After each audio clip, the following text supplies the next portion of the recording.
Saya munajat sama Allah. Ternyata yang penting kita punya rumah untuk berteduh kalau panas, untuk berteduh kalau hujan, untuk punya tidur kalau di waktu malam, kalau bisa beribadah di waktu beribadah. Saya bermunajat kepada Allah Subhanahu wa taala, ya dikabulkan sama Allah. Saya disuruh, itu mah disuruh bisikan gaib, nggak tahu apanya, sediakan ember, ambil pasir 1 ember, terus kamu ngebangun. Apakah benar Bapak ini masih keturunan atau cicit daripada Prabu Siliwangi? Keturunan Eyang Prabu Siliwangi. Masya Allah. Bahkan saya sendiri itu berbicara yang bukan-bukan, namanya orang yang berbicara bukan-bukan itu Pak ya. Beliau datang Pak sama saya, sama saya datang, sampai saya dikasih hukuman sama beliau, dicambuk sama cemeti Pak. Cambuk sama cemeti dulu. Bapak dicambuk? Cambuk sama cemeti sama beliau. Ini iya. Kayak Ratu Kidul iya. gitu ya? Sama iya. Ini siapa? Ibu Dewi Lanjar Pak. Ibu Dewi Lanjar iya. juga. Itu katanya sering kesini Pak? Enggak sering, enggak juga Pak, enggak sering setiap waktu. Cuman ada waktu-waktu yang tertentu beliau menenggok.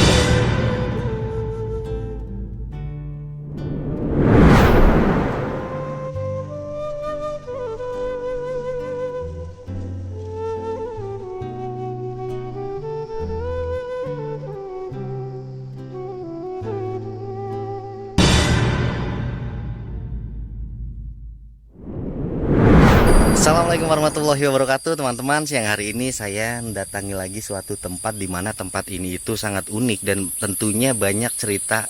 Nggak tahu itu mitos, nggak tahu itu nyata. Yang jelas ini tuh sudah ada yang konten di sini ya, teman-teman saya yang ada di Majalengka teman-teman. Rizkuna Channel dan WK Jurnal ya. Saya dikasih Sherlock, akhirnya saya datang nih. Wow, keren banget. Jadi teman-teman yang mau saya datengin ini katanya masih keturunan cicit dari Prabu Siliwangi.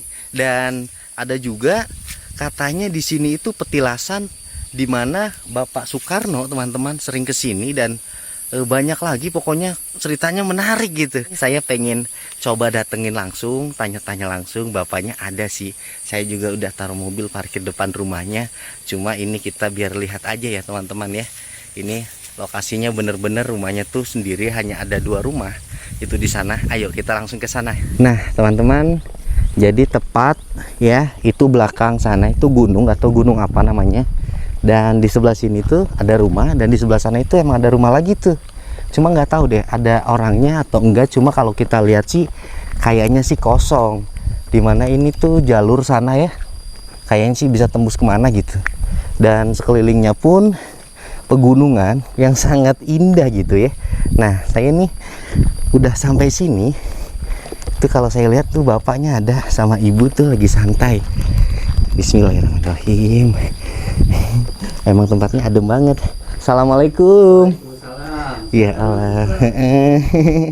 Bapak iya. Boleh ya masuk ya? Boleh masuk, Oke teman-teman, jadi saya sama Bapak Ujang di sini. Kita kebetulan baru nyampe nih. Emang kalau kita lihat nih bangunan rumahnya itu emang unik ya. Maksudnya banyak kayak tempat, maksudnya barang-barang yang mungkin bersejarah bisa jadi ya. Karena kalau saya lihat juga ada foto Bung Karno, dan ada itu Nyi Roro Kidul, betul? Itu mah bukan Pak, itu mah Dewi Lanjar. Oh Dewi Lanjar. Oh Dewi Lanjar, iya. Kalau Ibu Ratu itu yang itu. Oh ini Ibu iya, Ratu. Iya. Oke, nanti kita liatin satu persatu teman-teman. Iya, iya. Saya lebih tertarik ke cerita si Bapak aja sih gitu. Iya, iya, iya, iya. Jadi Pak Ujang, iya Pak. Yang saya dengar Bapak ngebangun rumah ini, kita langsung aja nggak apa-apa ya? Iya, iya, iya Pak. Bapak ngebangun rumah ini itu dengan istilahnya material yang mungkin minim ya. Iya, iya. Karena katanya Pak Ujang itu ngebangun rumah ini cuma 1 ember pasir.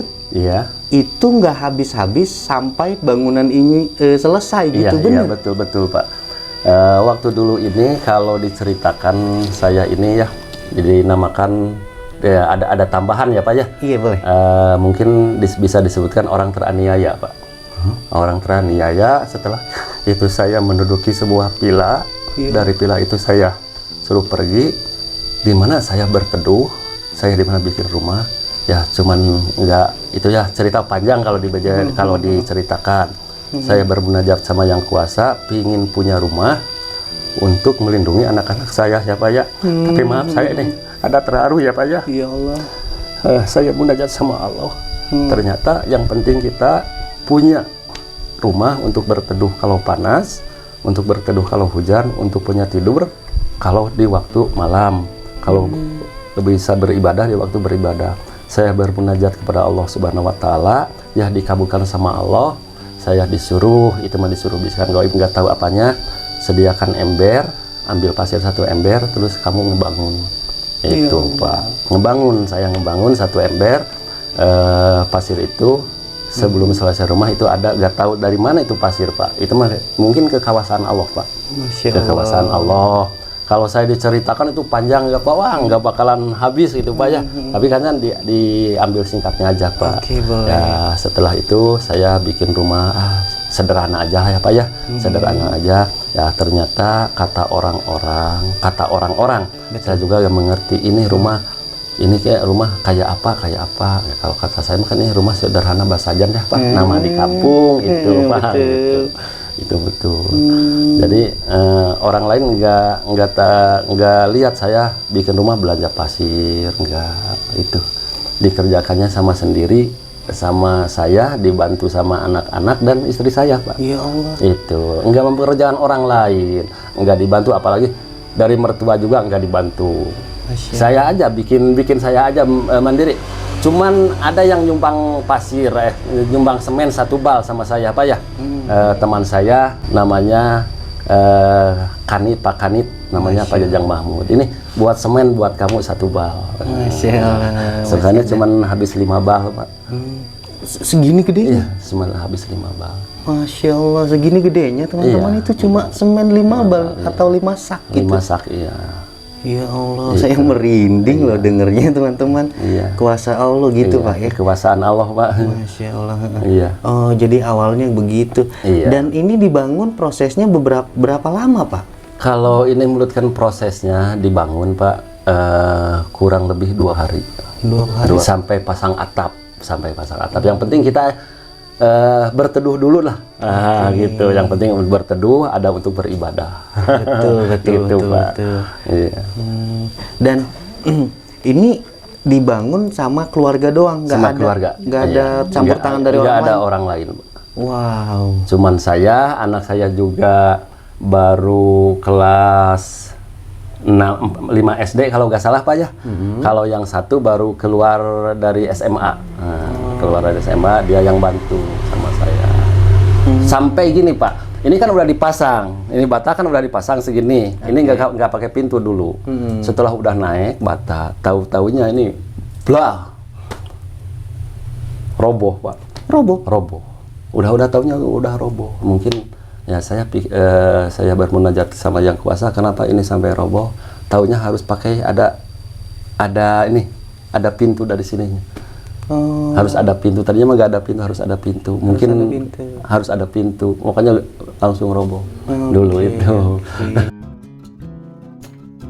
Orang tua dulu bilang kalau ada uang lebih beli tanah, bikin kontrakan, tapi lumayan lama balik modalnya. Di zaman yang udah canggih dan modern ini, kita jadi bisa investasi dan dapat keuntungan secara real time. Gue investasi forex, jelas pasti gue pilih broker terpercaya gue, pakai Octaefect. Trading forex ini bisa jadi pendapatan tambahan kalian guys. Lumayan jadi gaji kedua kalian dengan deposit yang bisa nilai rendah, transparan, likuiditas tinggi, dan fleksibel yang bisa bebas lakukan dimanapun. Serta kalian bebas transaksi dengan metode yang kalian suka. Kelebihan investasi di Octaefect, yang pertama, Octaefect memberikan dasar peraturan trading terbaik untuk para trader. Yang kedua, aplikasi ini mudah digunakan jadi gampang banget buat dimulai. Ketiga, kalian bisa belajar forex di webinar YouTube Octaefect atau di situs web lainnya. Dan yang terakhir, tanpa biaya atau komisi tersembunyi. Octaefect adalah platform perdagangan yang terkenal beroperasi lebih dari 100 negara. Lihat aja peringkatnya di Google Play Store guys. guys. Tunggu apa lagi? Ayo tingkatkan pendapatan trading kalian dengan OctaFX, broker teraman di Indonesia tahun 2022. Jangan lupa pakai kode gue DEN100 buat dapetin bonus deposit 100%. Buruan, klik link di deskripsi buat mulai. Nah, jadi begitu teman-teman ya.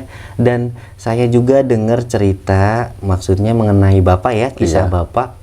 Apakah benar Bapak ini masih keturunan atau cicit daripada Prabu Siliwangi?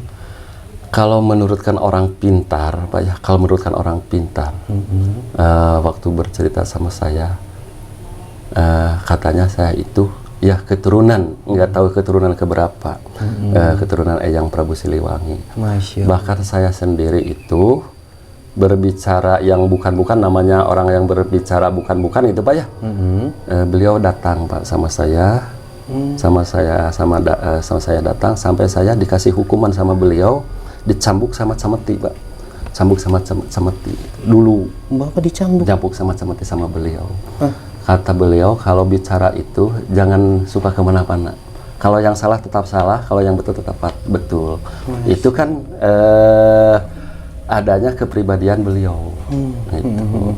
Dan mohon maaf, itu datangnya melalui mimpi atau secara langsung nyata seperti Kalau yang saya waktu dicambuk itu melalui mimpi Pak, melalui mimpi. Tapi mimpi itu sampai jadi kenyataan. Soalnya begini, kalau mimpi masih ingat di dalam hati apa ada di kamera memori saya itu berarti betul mungkin ingat sama saya. Kalau beliau itu bisa begitu. Kalau beliau datang sewaktu-waktu enggak menjelma, enggak penampakan. Cuman kalau beliau datang menengok ada kayak harum-harum minyak keraton. Minyak kastori kalau kata orang Sunda itu Pak. Ciri khas itu Ciri ya. khas. Cuman kalau datang itu beliau kasih nasihat Pak. Kali nasihat kalau meminta sesuatu itu adalah minta yang sama kuasa, yang maha agung, yang maha agung itu kan kata beliau yang menciptakan manusia. Betul. Minta aja, dia juga kan makhluknya katanya, nggak punya apa-apa sebenarnya kata dia itu. Oke. Gitu. Dan kalau boleh saya tahu, Iya Pak. Bapak kan emang istilahnya terkenalnya orang-orang juga pada maksudnya mempercayai kalau Bapak itu sebagian daripada keturunan atau cicit, nggak tahu yang keberapa gitu Iya, ya. iya. Bapak sendiri juga tidak Tidak tahu tahu, gitu ya. iya, Mungkin Pak. orang yang tahu ada Iya, gitu. iya. Itu Bapak sering berinteraksi dengan mungkin orang-orang atau tokoh-tokoh dulu, orang-orang hebat dulu, Iya. yang contoh masih ada di foto di sini, Iya. kayak Ratu Kidul Iya, gitu ya, sama ini siapa? Ibu Dewi Lanjar Pak. Ibu Dewi Lanjar Iya. juga. Itu katanya sering kesini Pak. Enggak sering, enggak juga Pak, enggak sering setiap waktu. Cuman ada waktu-waktu yang tertentu beliau menenggok ke sininya. Kalau menenggoknya gitu. Kalau di malam-malam tertentu itu kan kalau Kangjeng Ibu Ratu Dewi Roro Kidul datangnya 1 bulan itu hanya 2 kali di malam Jumat yang tertentu Pak. Cuman menenggok aja, menenggok cucinya atau keturunannya, menenggok lagi berbunajat sama yang kuasa gitu. Nah, kata beliau begini, kata beliau, saya juga kan makhluk yang maha kuasa, kamu juga makhluk yang maha kuasa, udah aja kalau minta sesuatu aja udah aja langsung yang maha kuasa, kita mah katanya cuman membantu doa, gitu aja Pak kata beliau. Ini dapat pelajaran juga baru nih Iya. dari Bapak ya teman-teman ya. Iya. Dan kalau Bung Karno sendiri nih Pak. Kalau beliau, Pak, saya juga nggak ngerti, nggak tahu apa-apanya. Cuman kalau saya lagi mendoakan beliau dengan acara tawasulan, apakah saya bertawasulan berjamaah atau sendiri, beliau suka menengok Ke sini menengok. Wow. Tapi nggak menampakkan diri menengoknya juga. Cuman kalau beliau, kalau kelihatannya sama orang-orang yang meripatnya sampai 90% ke atas mungkin kelihatan. Dia kan memperlihatkannya sama saya itu pertandanya ada cahaya gilang gumilang Pak. Cahaya gilang gumilang warna keemas-emasan. Nah, dia kan ketahuan, oh kalau beliau datang itu ketahuannya kan harum keringatnya beliau. Harum keringatnya beliau itu bagaimana? Oh itu beliau datang, saya salam, selamat datang Pak. Di tempat saya ini yang sederhana, saya lagi mendoakan berkatan diri sama Yang Kuasa. Langsung saya doakan beliau. Udah aja, sudah udah doakan dia hilang lagi. Cuman gitu apa? Belum pernah kalau menampakkan diri belum pernah. Gitu. Nah, kalau untuk kayak istilahnya menyampaikan sesuatu atau menyampaikan kayak petunjuk atau apa gitu, katanya di sini juga tanah sebagai petilasan di mana ada harta karun yang milik beliau, benar di sini Pak?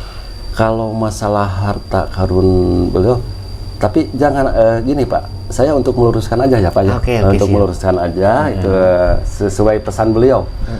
Jangan sekali-kali orang-orang menyebutkan harta karun beliau. Itu larangan beliau. Oh, larangan gitu ya? Ya larangan. Harusnya itu harta milik Allah dan Rasulnya. Harta milik Allah dan Rasulnya yang diamanahkan kepada beliau. Untuk apa yang diamanahkan untuk beliau? Untuk membela rakyatnya mungkin. Kemungkinan gitu Pak garis besarnya ya Pak ya. Betul. Gitu. Untuk sana.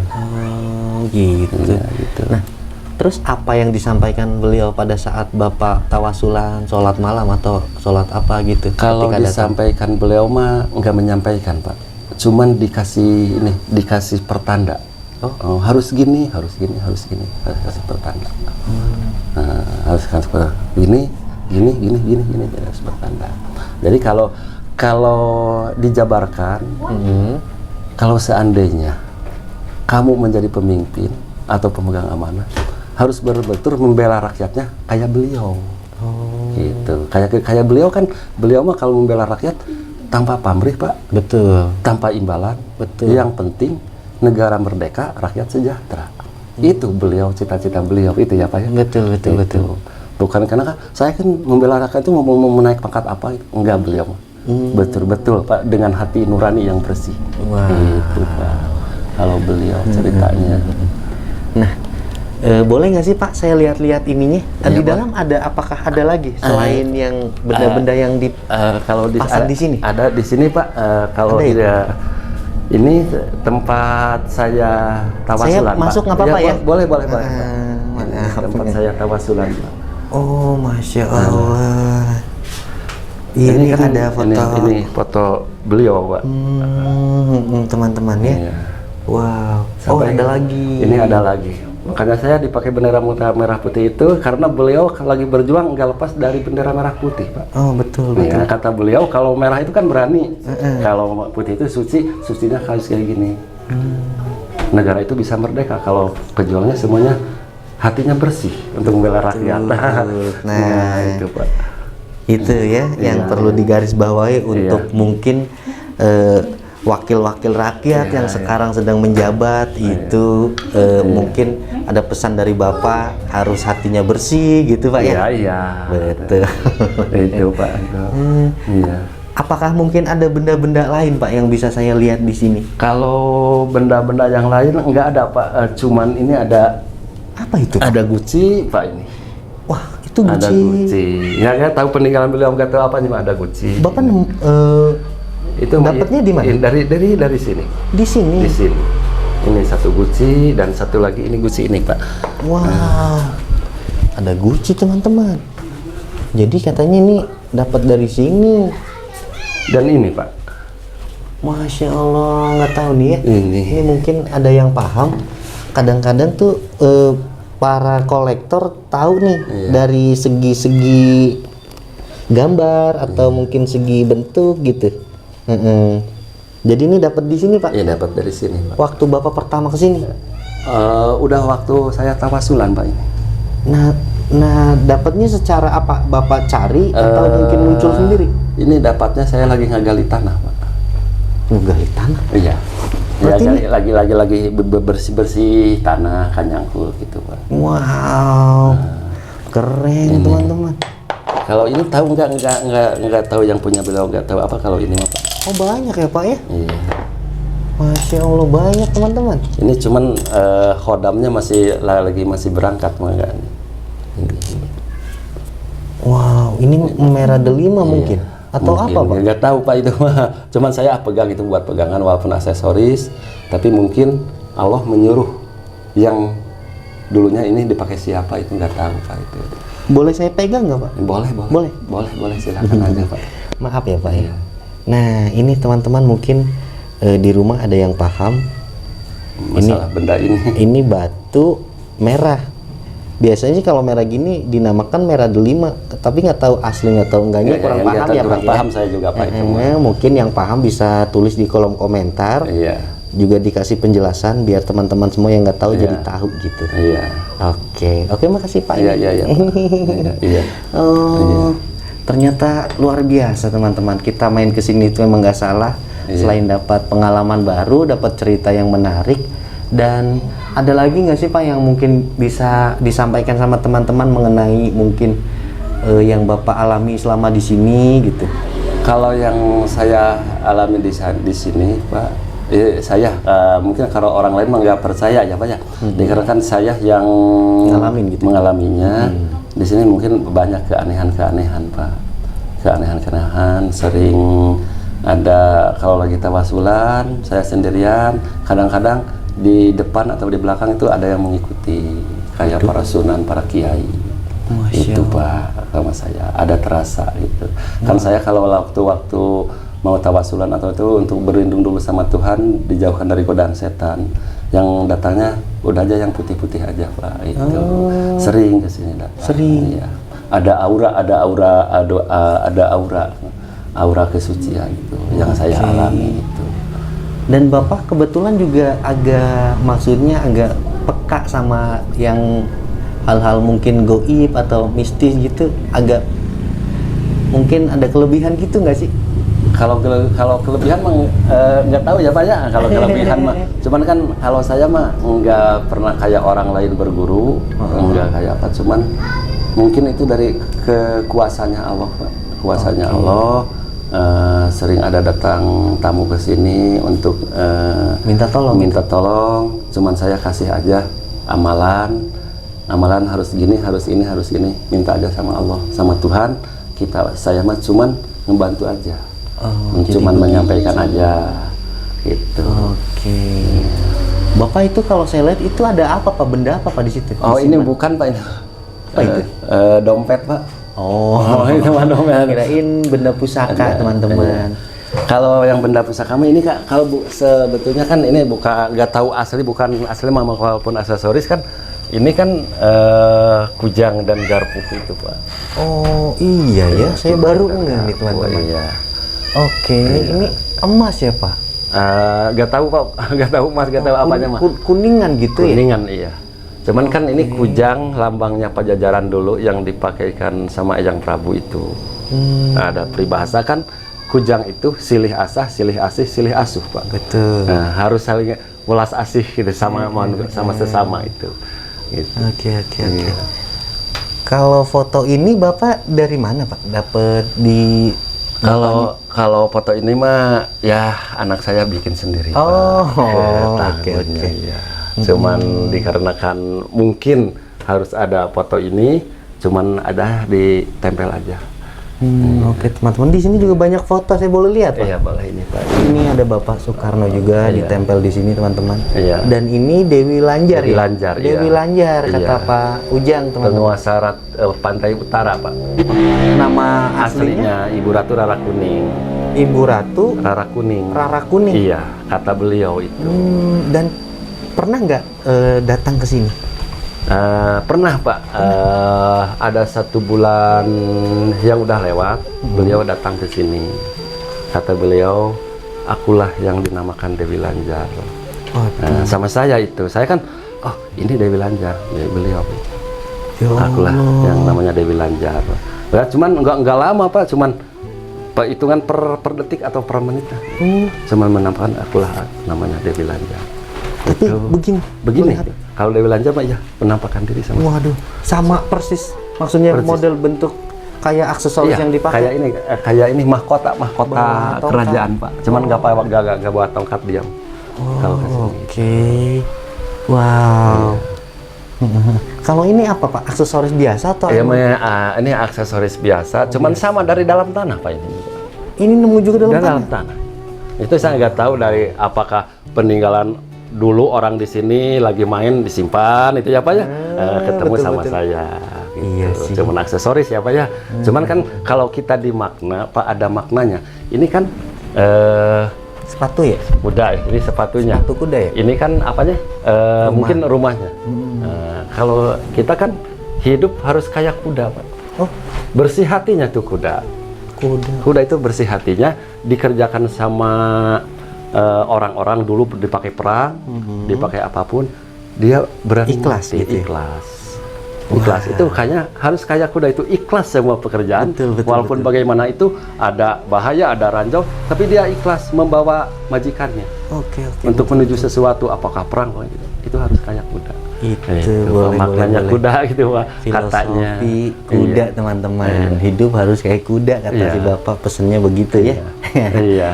Di sini juga banyak Pak kalau saya lihat nih. Iya. Oh, banyak teman-teman. Wow. Oh, ini foto salah satu mungkin Yang Prabu Siliwangi. Pak, Prabu ini. Siliwangi ya. Yang Prabu Siliwangi. Oke lah. Ini gunung apa nih Pak? Seger banget di sini ya. Kalau ini namanya Puncak Sangiang, Pak. Puncak Sangiang. Puncak Sangiang. Oke. Puncak Sangiang. Dan kalau boleh tahu, ini kampungnya ikutnya apa nih Pak? Kalau ini kampungnya ikut Pasir Padang, Pak. Ikutnya Pasir Padang, Padang. Majalengka, Sumedang. Sumedang ya. Iya, Pak, Sumedang. Oh, ikutnya Sumedang teman-teman. Oke. Iya. Bapak di sini berapa tahun nih udah tinggal di sini? Kalau di sini, kalau di rumah ini saya baru 5 tahun ya. Kurang lebih 5 tahun. Kurang lebih 5 tahun. Kurang 5 tahun. Kalau saya di sini mah udah sampai 23 tahun, Pak. Kalau di daerah sini. Daerah sini. Ya, kalau bikin rumah baru 5 tahun, kurang lebih 5 tahun. Kurang lebih 5 5 tahun. tahun bikin rumah. Oke. Bapak mungkin cukup sekian ya. Maksudnya ini juga udah terlalu siang, saya ditungguin temen. Terima kasih banyak ya untuk informasi yang bisa kita dapat, dan mungkin ini saya rekam, bakal saya tayangin juga di YouTube, nggak masalah ya. Terima kasih banyak saya dibolehin dapat, maksudnya dikasih cerita-cerita yang menarik, dan mungkin ini juga bisa jadi pelajaran baru untuk teman-teman semua di rumah. Pokoknya bila ada tutur kata yang salah dari saya dan sama Bapak Ujang itu ya yang tadi kita ngobrolin, mohon dimaafkan. Pokoknya kita di sini hanya sharing-sharing, berbagi cerita, pengalaman untuk kita kasih tahu teman-teman di rumah gitu. Bapak, terima kasih banyak ya. Ini ada rezeki mungkin bisa buat beli rokok atau apa gitu ya. Makasih ya, Pak. Mungkin kayak gitu aja. Saya mau pamit langsung, nggak apa-apa ya Pak ya? Nggak apa-apa, Pak. Silakan. Semoga selamat di perjalanan ya, Pak. Terima kasih Ibu. Mungkin kayak gitu aja teman-teman. Saya Dendeni seperti biasa pamit undur diri. Wabillahi taufiq wal hidayah. Wassalamualaikum warahmatullahi wabarakatuh.